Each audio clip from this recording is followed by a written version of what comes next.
प्रिय भक्तों, आप लोगों का स्वागत है वैदिक ज्ञान यूट्यूब चैनल में। माता पार्वती और महादेव को प्रसन्न करने का अचूक उपाय या वैदिक कथा। सुबह से शाम तक महादेव और माँ पार्वती को प्रसन्न करने की भक्ति यात्रा हम लोग शुरू करते हैं।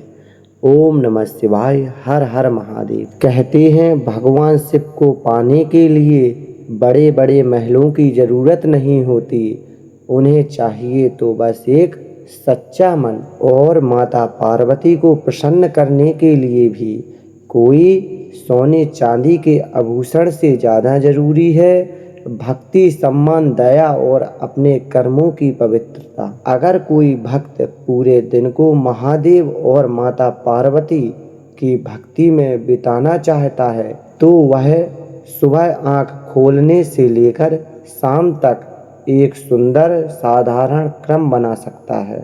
यह किसी जादुई उपाय की तरह नहीं है, बल्कि अपने मन और जीवन को भगवान की ओर लगाने का एक तरीका है। आइए शुरू करते हैं एक ऐसे भक्त की कहानी से जो कि वैदिक कथा है। सुबह का समय, जब दिन की पहली सांस महादेव के नाम हो, सूरज निकलने से पहले एक भक्त की आंख खुलती है। कमरे में अभी अंधेरा है, चारों तरफ शांति है। वह बिस्तर से उठता है और सबसे पहले मन में कहता है ओम नमः शिवाय। फिर हाथ जोड़कर भगवान शिव और माता पार्वती को प्रणाम करता है। वह मन ही मन कहता है, हे महादेव, आज का दिन आपके चरणों में अर्पित है। मेरे विचार अच्छे रहें, मेरी वाणी किसी को दुख ना दे और मेरे कर्म किसी के लिए परेशानी का कारण ना बने। इसके बाद वह अपने दैनिक कार्यों को पूरा करता है और स्नान करके साफ कपड़े पहन लेता है। अगर घर में शिवलिंग या शिव पार्वती की तस्वीर है तो पूजा की जगह को वह साफ करता है, एक दीपक जलाता है और फिर शांत होकर बैठ जाता है।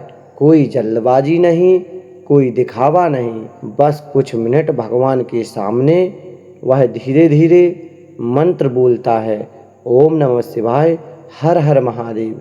ओम नमः शिवाय, हर हर महादेव।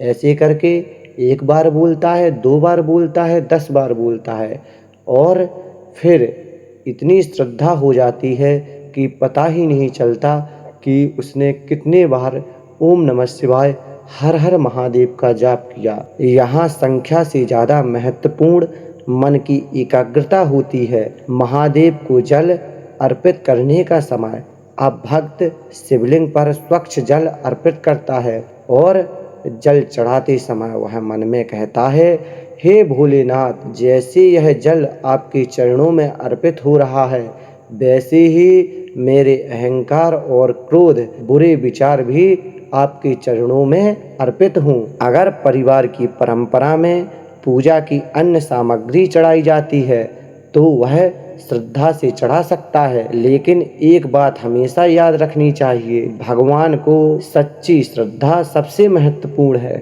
फिर भक्त भगवान शिव के सामने बैठकर कुछ देर ध्यान करता है और आंखें बंद करता है और मन में महादेव का स्वरूप याद करता है।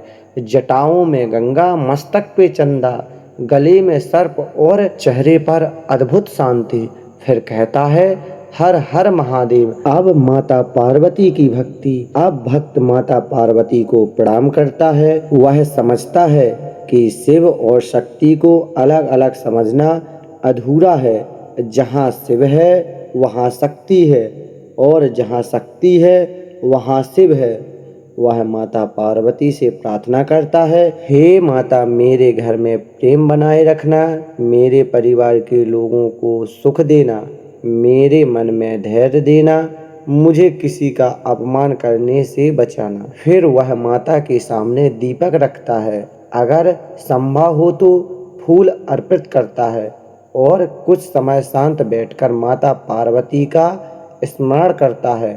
और पूजा के बाद सबसे बड़ा उपाय अब आता है कि दिन का सबसे महत्वपूर्ण हिस्सा। भक्त पूजा खत्म करके उठता है, लेकिन वह सोचता है क्या केवल मंदिर में पूजा कर लेना ही भक्ति है। तभी उसके मन में एक विचार आता है, नहीं, अगर पूजा के बाद वह किसी को अपमानित करता है, किसी जरूरतमंद का मजाक उड़ाता है, माता पिता से बुरा व्यवहार करता है, किसी जीव को बिना कारण परेशान करता है, तो उसकी पूजा का उद्देश्य ही कमजोर पड़ जाता है। इसीलिए वह आज संकल्प लेता है, आज मैं अपनी वाणी से किसी को जानबूझकर दुख नहीं दूंगा।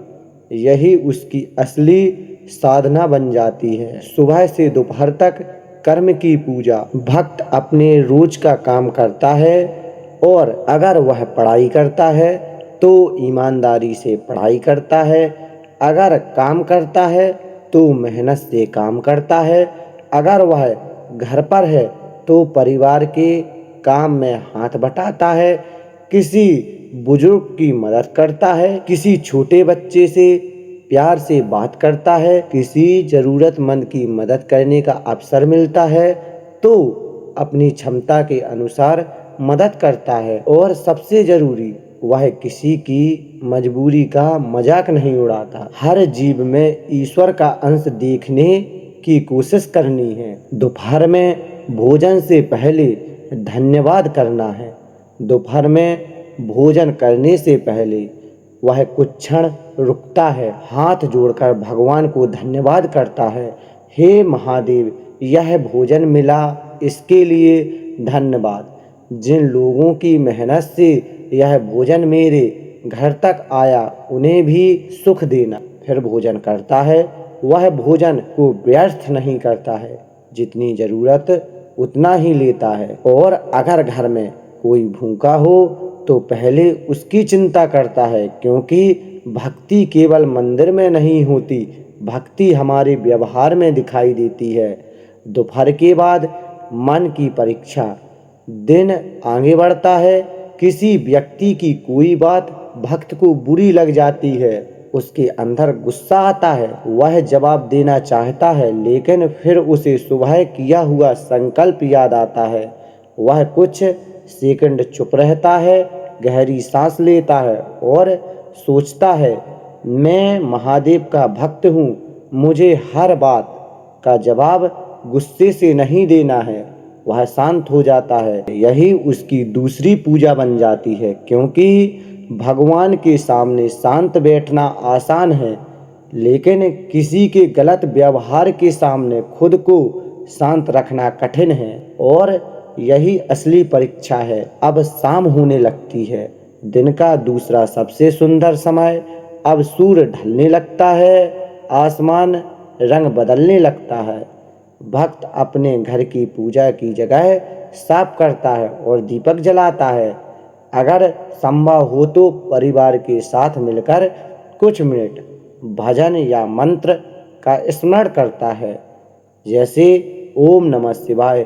फिर माता पार्वती का स्मरण करता है, जय माँ पार्वती। कुछ समय बाद वह पूरे दिन के बारे में सोचता है, कहाँ उसने अच्छा किया, कहाँ गलती हुई, किसी को दुख तो नहीं दिया।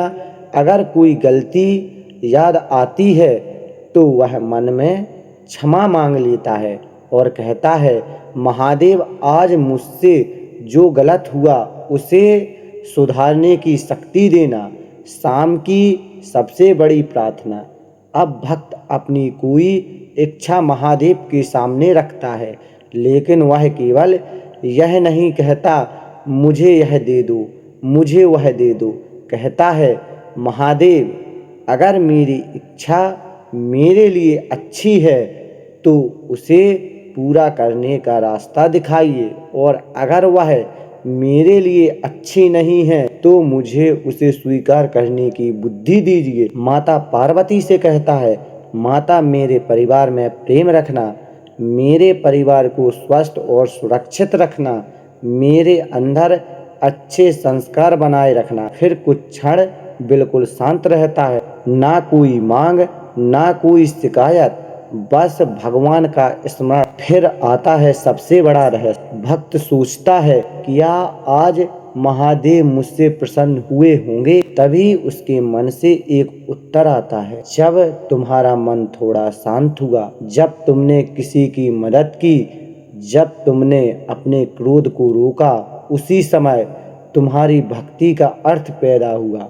भक्त की आंखें बंद हो जाती हैं, वह मुस्कुराता है, उसे समझ आता है कि भगवान को खुश करने की कोशिश करते करते उसका अपना मन भी बदलने लगा है। अब उसे चमत्कार की तलाश नहीं है, उसे शांति चाहिए, उसे अच्छे कर्म चाहिए, उसे अपने परिवार के लिए प्रेम चाहिए और उसे महादेव का नाम चाहिए। वह आखिरी बार हाथ जोड़ता है और कहता है, हे महादेव, मैं आपको कुछ देने की क्षमता नहीं रखता हूँ, मेरे पास जो भी है आपकी कृपा से है। बस इतना करना कि मेरे मन आपके नाम से कभी ना दूर हो। फिर वह माता पार्वती को प्रणाम करता है और बोलता है, जय माता पार्वती, और महादेव का नाम लेकर कहता है, हर हर महादेव। उस समय भक्त के पास कोई सोने का महल नहीं था,